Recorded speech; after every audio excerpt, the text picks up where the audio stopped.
The ocean is deep, deeper than we're meant to go. This wasn't some philosophical musing. It was a warning I should have heeded. But like all humans drunk on the promise of discovery, we ignored nature's boundaries. I was part of a deep-sea expedition aboard the Neptune 3, a cutting-edge research submarine designed to withstand crushing depths. Our mission was to explore the Hadrian Trench, an unmapped abyss even deeper than the Mariana. The Neptune 3 was a marvel of engineering, a $2.8 billion testament to human ambition. Titanium-reinforced hull, advanced sonar arrays, and enough backup systems to survive almost anything the deep could throw at us. Almost. I'd spent 3 years helping design our systems, knew every wire and weld, but nothing could have prepared me for what we found in those depths. Our crew was small, but elite. Dr. Sarah Morales, our pilot, had more deep-sea hours than anyone else in the program. A former Navy submarine commander turned oceanographer. She had the steady hands and cooler head we'd need for this mission. Then there was Dr. James Chen, our marine biologist, whose theories about extreme depth ecosystems had helped secure our funding. Rounding out the team was Technical Officer Marcus Rodriguez and myself, Dr. Elena Petrov, mission lead and systems engineer. The descent began normally enough. The first 1,000 feet passed in comfortable silence, broken only by routine equipment checks and pressure readings. At 5,000 feet, we passed through the last traces of sunlight, entering the midnight zone where bioluminescent creatures provided the only natural illumination. Our external lights cut through the darkness like laser beams, illuminating occasional swarms of deep-sea life that scattered at our approach. Pressure optimal. Hull integrity at 100%, Marcus reported, his fingers dancing across his console. All systems nominal. At 15,000 feet, we encountered our first warning sign. The sonar began picking up unusual acoustic signatures, low-frequency pulses that didn't match any known marine life patterns. Could be thermal vents, Sarah suggested, but her voice carried a note of uncertainty I'd never heard before. Too rhythmic, James countered, studying the readings. Too organized. By 20,000 feet, the water outside had taken on a strange quality. It wasn't just dark, it was wrong somehow. Our lights seemed to bend oddly, creating shadows that moved independently of our movements. The temperature outside had dropped well below our projected models, and the hull creaked under pressure that shouldn't have been quite so intense at this depth. At 29,000 feet, the water turned an unnatural shade of black, so thick it swallowed our lights. The sonar pinged, signaling an anomaly below, a void even deeper than we expected. That's when we heard it. A knock against the hull. We froze. Nothing should be down here. Not at this depth. Knock. Knock. Knock. Did we hit something? Sarah whispered, though we all knew this was no collision. The impacts were too deliberate, too measured. I checked the external cameras, my hands trembling slightly as I cycled through the feeds. At first, just darkness. But then, as our lights adjusted, I saw it. Something was moving. Not swimming, drifting. A massive shape, too big, too slow, yet undeniably alive. "James," I called out, my voice barely steady. "Are you seeing this?" He was already at his station, frantically capturing data. "This is impossible. The mass readings, they're off the charts. Whatever this is, it's bigger than anything we've ever documented. Bigger than a blue whale. Bigger than..." He stopped, his face draining of color, as the thing moved into better view. It had no eyes, only a vast, pale maw that pulsed like gills, stretching wider than our entire sub. The creature's flesh was translucent, almost ghostly, with structures visible beneath that defied biological classification. Patterns of bioluminescence rippled across its surface in ways that hurt to look at, like optical illusions given flesh. The sonar screamed as it moved, the readings becoming increasingly erratic. Then, the breathing started, deep, slow inhales rattling through the water like a distant earthquake. It wasn't breathing air, it was pulling in the ocean itself. And with it, us.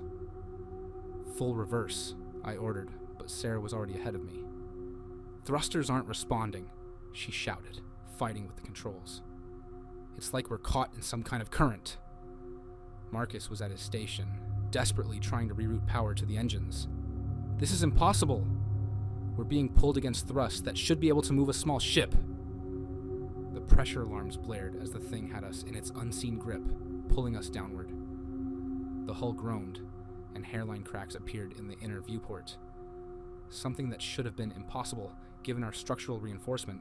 Then it spoke, not in words, not in sound. It spoke, not in words, but in a voice that rattled inside my skull, whispering in a language older than man.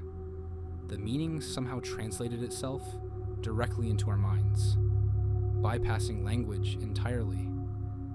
You were not meant to find me. The lights flickered, and emergency power kicked in. A shadow stretched across the viewport.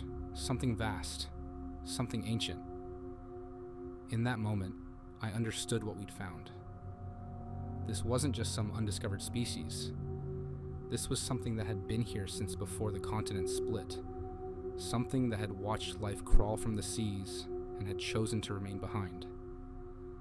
Then, in an instant, it let go. We shot upward as if thrown, our sub groaning against the sudden change in pressure. Warning lights flashed across every console as our emergency ballast systems fought to stabilize our ascent.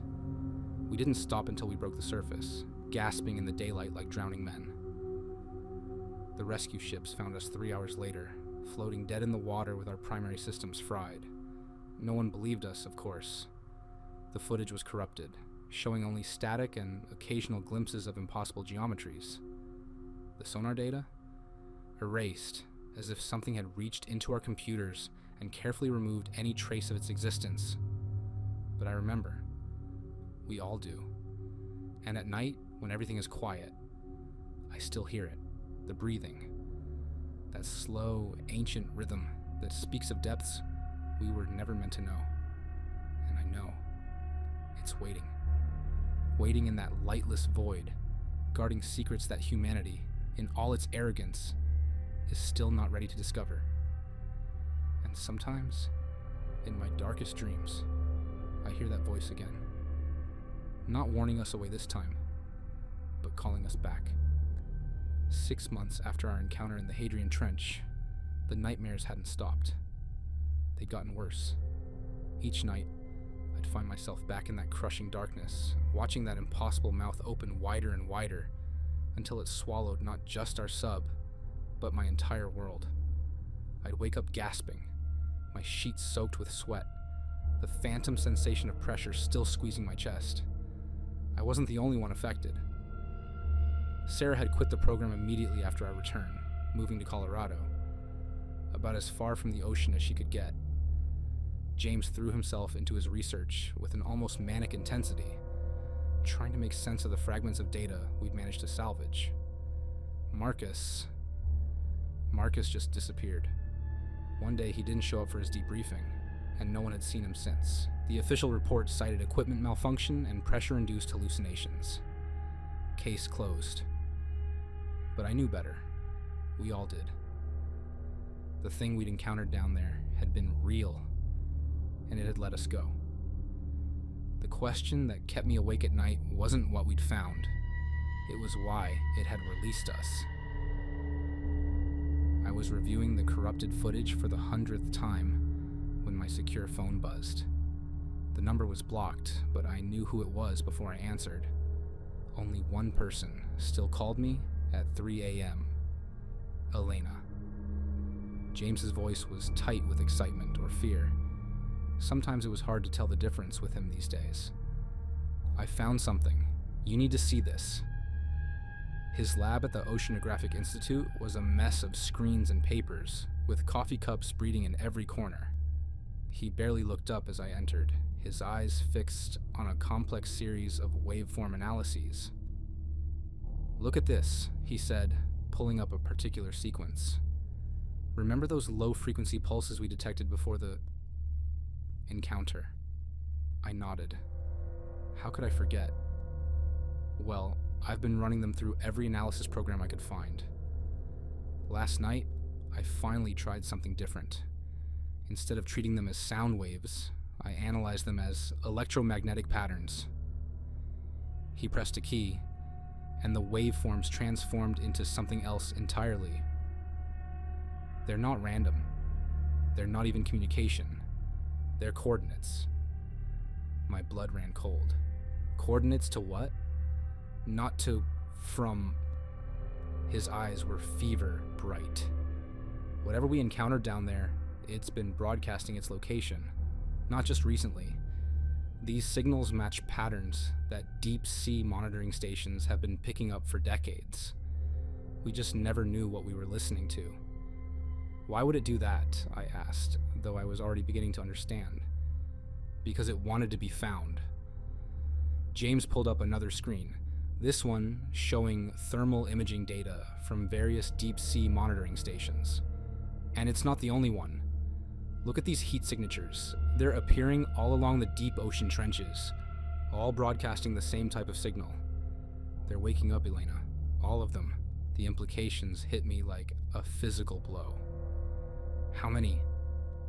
I've confirmed at least 7 distinct signatures, but there could be more. The ocean is big, and we've only mapped a fraction of its depths. I stared at the data, remembering that voice in my head. That ancient presence that had dismissed us so easily. Have you told anyone else about this? No. He ran a hand through his disheveled hair. Who would believe me? But that's not the worst part. Look at this. He pulled up a final graph, this one showing intensity readings over time. The line curved sharply upward. The signals are getting stronger. Whatever these things are, they're not just awake. They're calling to each other. As if in response to his words, the lights in the lab flickered. Outside, I could hear the distant sound of waves crashing against the shore, louder than usual for this time of night. James, I said slowly, when did these readings start increasing? That's the thing. He zoomed in on the timeline.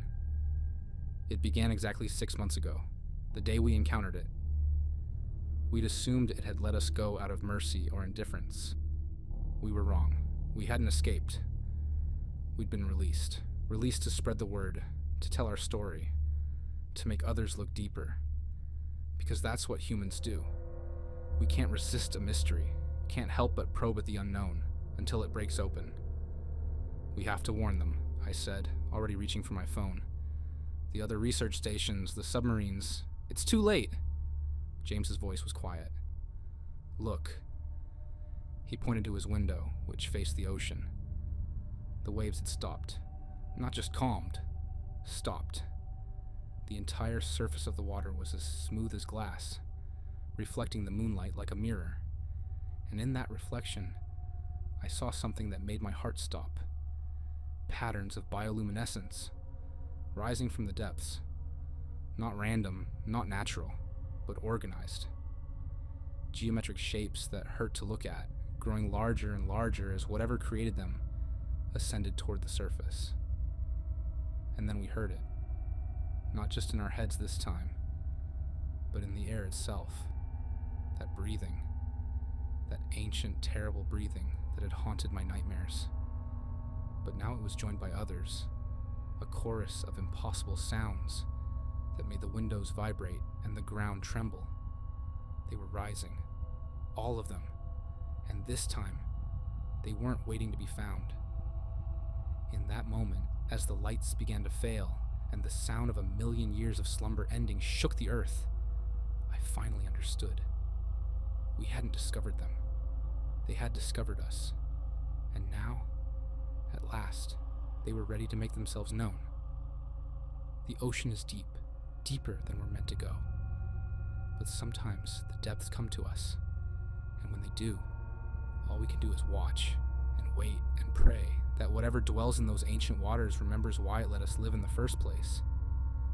But somehow, as the darkness rises and that breathing grows louder, I don't think mercy is what they have in mind. Not this time. Not anymore.